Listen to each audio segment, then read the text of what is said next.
latest, because this is, of course, a developing story, as we saw now with the missile attack on those U.S. forces. What is the latest from Iran? The latest is that Iran has tried to clarify its a position in terms of the action. They have indicated that they are only going to align themselves with the rules and regulations of the Security Council. In other words, ensuring that civilians are not affected, but have confirmed the fact that they will retaliate. Let's take a listen at the ambassador of Iran in South Africa, what he had to say yesterday when he spoke to our colleague Samgelo Maseko. The normally for retaliating regarding this assassination by the U.S. is going to be done and make decision by the Council of the National Security Council of the Islamic Republic of Iran. The Parliament is ratifying and passing the bill in this regard, but to performing and make decision in the level of the security and the military is going to be done by that council.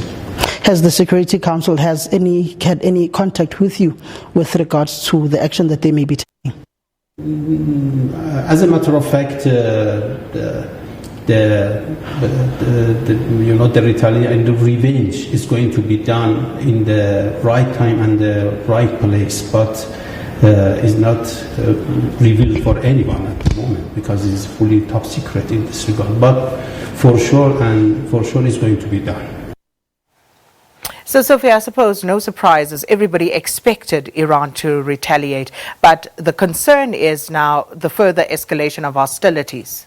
Yes, indeed. Many have called for de-escalation of hostilities. We know that the Secretary General of the United Nations, as early as Sunday, requested that both sides must cease fire, but unfortunately it looks like it's not going to happen. We saw some military weapons being sent to different bases in the Middle East as a standby by the Americans. We saw some soldiers being sent to the Middle East in different countries as part of the program to ensure that they hit back should there be any retaliation. And on the other hand, we saw yesterday during the funeral of the general of Iran who was assassinated, many calling for retaliation, even the daughter saying that who is going to revenge his father's death. And of course the leadership of Iran giving assurance that it will happen. And as the ambassador has indicated that this is being done in line with rules and regulations both in Iran but in line with the United Nations Security Council